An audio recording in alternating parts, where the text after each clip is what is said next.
I'm remarrying a new wife. You're no longer needed. Following that, my mother-in-law added, useless ones should just get divorced and leave, uttering such harsh words. My father-in-law, joining in and realizing the situation, yelled, a wife who can't have kids doesn't belong in our family. Just divorce Ryan and let him marry Agnes. Silently standing there, I was speechless. It was the first time in my life I felt so utterly miserable. But at the same time, a firm resolve solidified within me. The time had come for me to fight back. Seeing my expression, everyone but my sister-in-law froze in shock. They probably thought I'd be hurt and on the verge of tears. Defying their expectations, I smiled broadly and said, I'm already divorced, you know? And that woman. At my words, my parents-in-law and Ryan gasped in disbelief, uttering pitiful voices. They trembled as they faced this astonishing truth. My name is Margaret, a 31-year-old part-time housewife. I married Ryan 3 years ago, but we don't have any children yet. At 28, when we got married, I was a full-time employee, poised for a sure career path if I continued working. I wanted to build my career until 30 and then, once childbirth and parenting had settled, return to a job-friendly environment.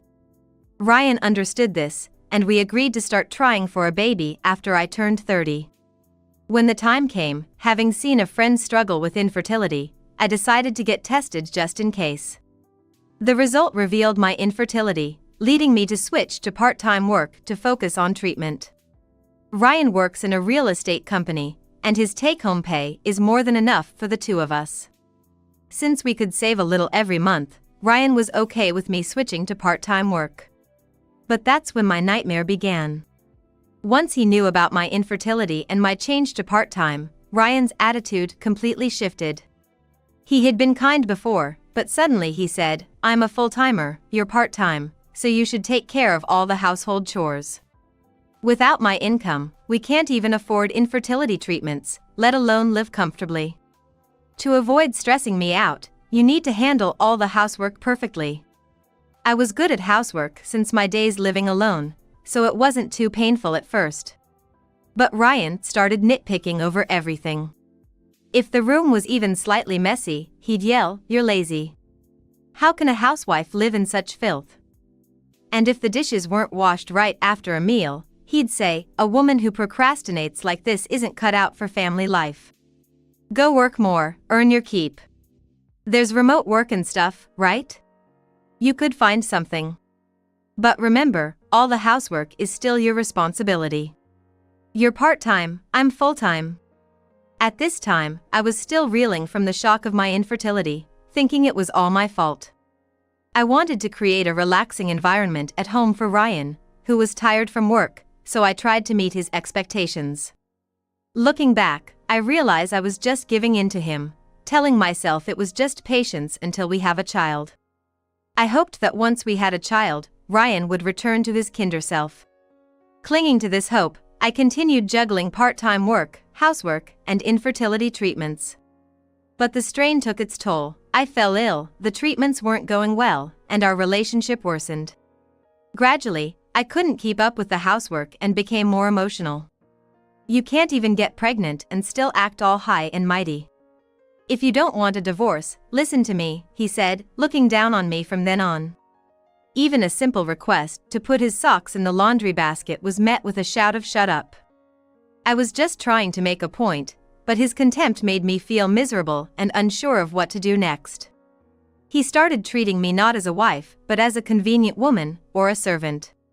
My spirit withered under this treatment. A year passed in this way. Without a child, and the gap between us remained.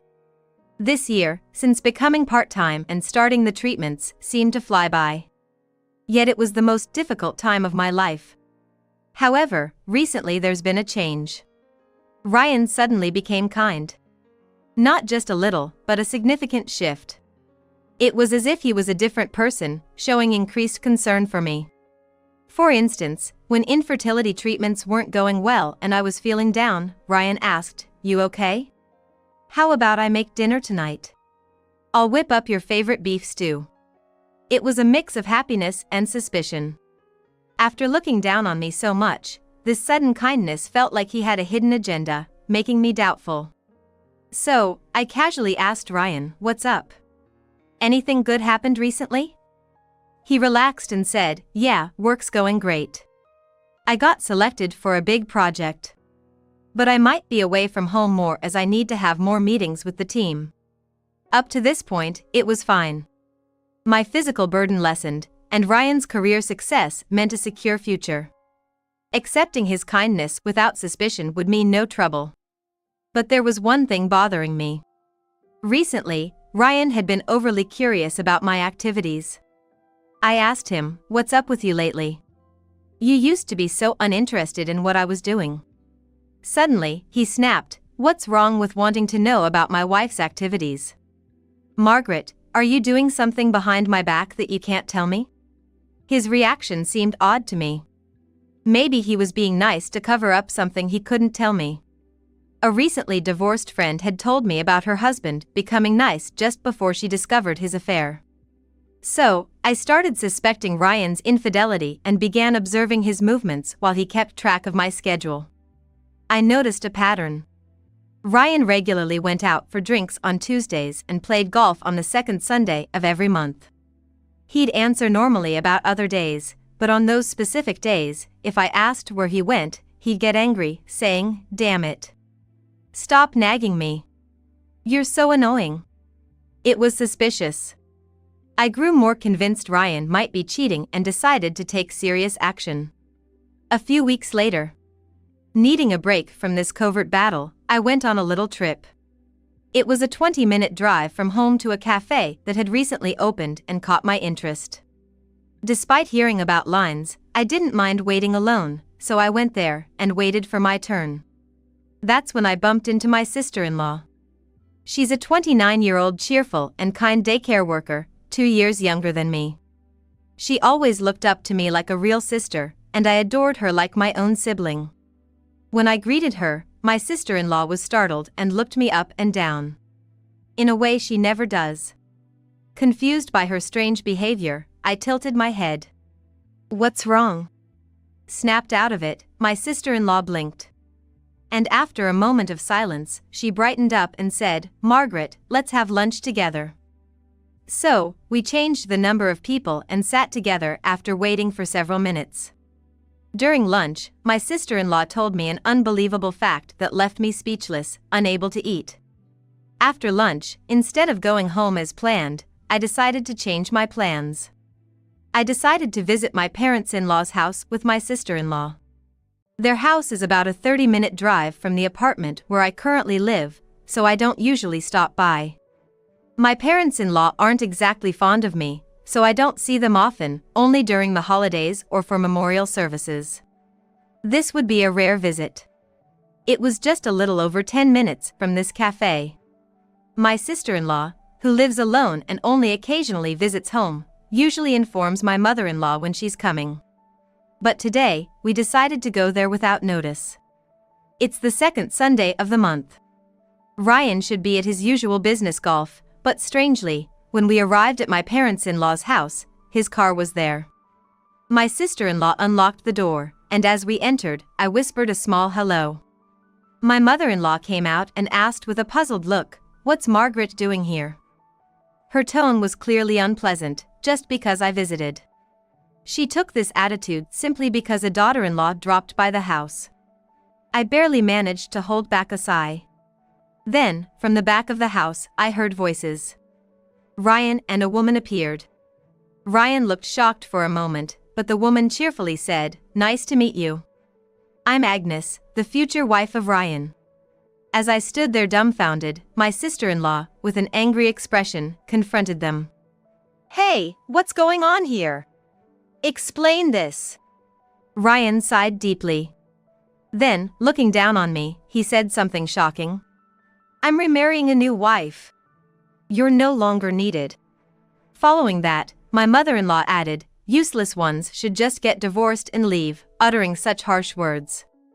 Oddly, I was the only one who remained calm and rational, in contrast to my trembling sister-in-law, who seemed both angry and sad. Meanwhile, Ryan, Agnes, and my mother-in-law looked down on me without any sign of remorse. Then my father-in-law, hearing the commotion, came in and quickly understood the situation, yelled, "A wife who can't have kids doesn't belong in our family. Just divorce Ryan and let him marry Agnes." "Dad," my sister-in-law shouted, trying to stop him, but I slowly raised my head. It was time for my counterattack. Seeing my expression, everyone but my sister-in-law froze. They probably thought I'd be hurt and on the verge of tears. But defying their expectations, I smiled broadly and said, "I'm already divorced, you know? And that woman." My parents-in-law and Ryan were astonished when I mentioned, with a hint, that I was already divorced. They could only utter a pathetic "huh" in response. I had the urge to reveal Agnes's true identity right then and there. But instead, I sighed and said, "Ryan, do you remember the recent fuss? You were ranting about divorcing me and even filled out the divorce papers. Those papers were signed by you, so I filled in my part, submitted them, and consulted a lawyer. Whether you realize it or not, we're already divorced, not a couple anymore." Ryan seemed to recall that incident and lost his previously composed demeanor. Instead, his eyes darted around, clearly showing his agitation. A few days ago, Ryan and I had an argument, and in a fit of rage, he signed the divorce papers and threatened me. The argument was over something trivial. I had simply asked him again where he goes every second Sunday. It was time to get to the heart of the matter. Ryan, red-faced, yelled, "You're always asking such things. Do you want to tie me down? I'm not having it." It was his usual angry outburst. I pointed out that it was strange for him to get so worked up just because I asked about his whereabouts on the second Sunday. Still, Ryan kept nagging and stormed out of the house. Later, he came back with the divorce papers, filled his part out hastily, and pushed them at me, saying, "I can divorce you any time." When I asked if he really intended to divorce, Ryan nodded firmly. So, I secretly filled in my part and kept the papers in my bag, ready to submit any time. They were like a talisman. A magical paper that could end my marriage with Ryan if anything happened. Today, after a shocking conversation with my sister-in-law and reaching my limit, I stopped by the office to submit the papers before visiting my parents-in-law. Ryan, hearing this, said, "That was just a threat, I didn't mean it." But my sister-in-law retorted, "You signed it yourself, saying you could divorce any time. That clearly shows your intent." Ryan fell silent again. I sarcastically said to Ryan, "So, we're practically no longer a couple. Happy now?" He opened his mouth to say something. But before he could, my mother-in-law interjected with a smug look, "Oh, is that so? Well, divorcing you was always the plan, so that's fine, isn't it?" My father-in-law seemed to agree with her, nodding his head. From their perspective, my divorce from Ryan was inevitable, sooner or later. So, they thought, why not now? Their true feelings were evident, suggesting that the divorce was a positive outcome for Ryan anyway. Standing next to Ryan, Agnes was also just smirking annoyingly. Noticing this, Ryan chuckled slyly and said, "Yeah, that's right, our divorce is the first step towards me being with Agnes." It was a skin-crawling statement. Our younger sister-in-law looked embarrassed by this scene, maybe ashamed of these four. For me, holding back laughter at this foolish family and Agnes was a challenge. Ignoring their triumphant looks, I operated my smartphone and then showed them a photo in front of them. It was clear evidence of Ryan and Agnes's affair, pinpointing the place and time in just one shot.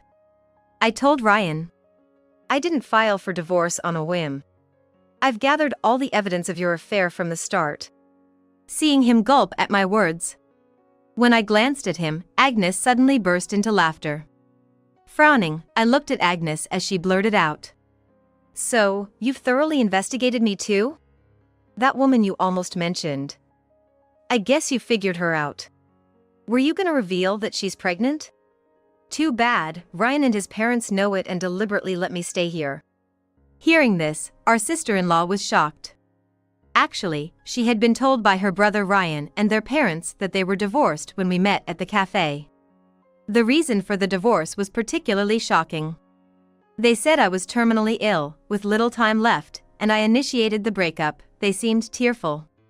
Surprised by my sudden appearance at the cafe, my sister-in-law thought she was hallucinating, hence her strange behavior, which she apologized for. Hearing their story, I was appalled. Ryan had lied about separating from his wife due to a made-up illness. He told her sister, Margaret is now despairing in life. So, please don't contact her and accidentally upset her. Believing this, my sister-in-law refrained from reaching out to me. However, upon returning home, she was surprised to find a strange woman living there, whom my parents-in-law introduced as Ryan's new wife. So, until now, my sister-in-law realized she had been deceived. But she was hearing for the first time about Agnes's pregnancy. In response to Agnes's smug attitude, I burst out laughing.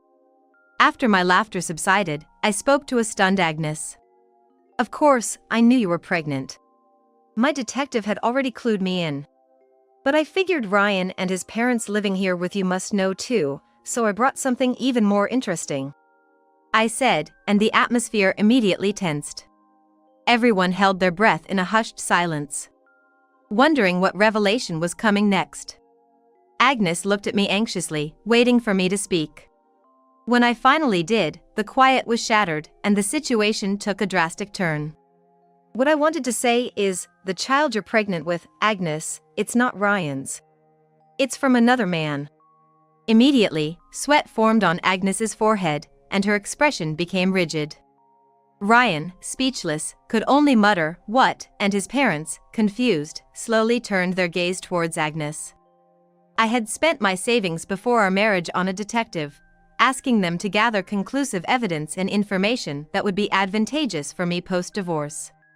Normally, it would have been just providing photographic evidence, but I requested several extras. I wanted photos that clearly showed the date and time, and detailed investigative reports recorded at every step. In fact, I had already gathered enough evidence to confront Ryan and demand alimony on the day of the divorce petition chaos. I knew why he only went out on Tuesdays and the second Sunday of every month. Those were Agnes's days off at her job. Ryan dug his own grave by writing the divorce papers himself, handing me an unexpected win. I had enough evidence to corner Ryan but thought it was too early. The detective had mentioned a dark shadow lingering around Agnes, the mistress. So, I asked for a more detailed investigation into Agnes. It turned out, she was indeed pregnant, and Ryan knew about it. This was somewhat expected. However, Agnes insisted on going to the doctor alone, stubbornly refusing to bring Ryan along. He seemed indifferent, but Agnes had a clear intention. It was to keep her other boyfriend, a married man with kids, from suspecting anything. It turns out the child is definitely his. This married man, unable to be with Agnes due to his family, agreed to cover all costs for prenatal care and childbirth, and even pay a lump sum in child support to end their affair. The agreement was that once the baby was born and if a test confirmed it was his child, he would pay child support and settle their relationship. That's why that man always accompanied Agnes to the hospital, leaving no room for Ryan to get involved. But Ryan, used to me attending fertility clinic appointments alone, didn't suspect anything different. I had collected evidence of Agnes going into the clinic with another man and even had decisive audio data, all stored on my smartphone. I presented all this evidence right here. Agnes's face gradually turned pale, and her hands seemed to tremble slightly. Ryan, filled with anger, confronted Agnes, yelling, "Did you deceive me?" His parents were doing the same. I thought it was too much to gang up on a pregnant woman, so I intervened. "Enough, you're all embarrassing. You're all just as bad." Ryan, who cheated, his parents who condone it, and Agnes, planning to divorce Ryan and raise the child with another married man's child, all of you are behaving disgracefully. This is nothing but a low-level quarrel. After my outburst, everyone fell silent, unable to respond. There was no turning back now. I was resolved. Knowing Agnes's shocking secret, these people were unlikely to live together anymore. But I couldn't forgive Ryan for looking down on me while I was struggling with infertility treatments and then pretending to be kind to avoid suspicion after his affair. I've divorced Ryan, and I'm going to make sure you all pay for the sin. Agnes, you'll now have to raise 2 children alone, but you brought this upon yourself, so face the consequences. When I said this casually, Agnes turned even paler, shocked. You knew I had another child? How? Where did you? Seeing Ryan and his parents furrow their brows even deeper, I started explaining for clarity.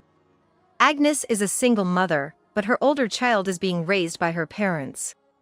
They give her some money, but with another child coming, things will change. Her parents are getting older, and she's been looking for a man to act as an ATM to help with childcare. I have evidence of her laughing about this with friends. Realizing that the term ATM was a veiled reference to himself, Ryan looked hurt. However, he had no right to feel that way. His parents were flustered, and his mother, losing her earlier composure, said in panic, "So, Agnes's child isn't our grandchild? Then, there's no reason for her to stay in this house. Leave right now." Agnes, in her desperation, started making excuses. "No, it is Ryan's child. Please believe me." But my sister-in-law, who had been silent, finally spoke up. "Now, you think we'll believe that? Agnes, don't you realize the mess you've made of people's lives?" Agnes fell silent at her sharp words. Then my sister-in-law dropped another bombshell. "Aren't you the mom of the boy who goes to our nursery? The one always dropped off by his elderly grandparents? His name wouldn't happen to be Jason, would it?" Agnes's eyes widened, and though she opened her mouth to respond, no words came out. Her silence confirmed my sister-in-law's suspicions. Shocked, my mother-in-law collapsed on the spot, while my father-in-law looked between us, frantic. It was time to wrap things up. I presented Ryan with an ultrasound photo and said, "Thanks to fertility treatments, I'm pregnant with your child. I was going to tell you soon, but then the morning sickness got worse, and your affair became certain. But make no mistake, this child is yours. We won't live together, but I expect you to pay child support in full." Ryan looked despairing, but his brazen mother raised her head and started, "If you're having a child, you're still fit to be his wife. We were just misled by this woman. Apologize, and Margaret, please stay." I ignored my mother-in-law and turned to leave. When she kept calling after me, I turned back just once. "What are you doing? You never liked me from the start. When you found out Agnes was pregnant with Ryan's child, what did you do? Your audacity knows no bounds." Stunned by my retort, something I'd never done before, my mother-in-law looked down again. My father-in-law, perhaps realizing their folly, said nothing more. I had already decided I didn't need to be recognized as their daughter-in-law, especially since they had discarded me. As I stepped outside, our sister-in-law apologized repeatedly, asking if there was anything she could do. I replied, "Just make sure they don't flee. I'm going to keep my distance from Ryan and communicate through a lawyer. And from now on, let's keep in touch as friends." She looked surprised but then nodded, saying, "Let's get through this together." Later, I hired a lawyer and went through division of property.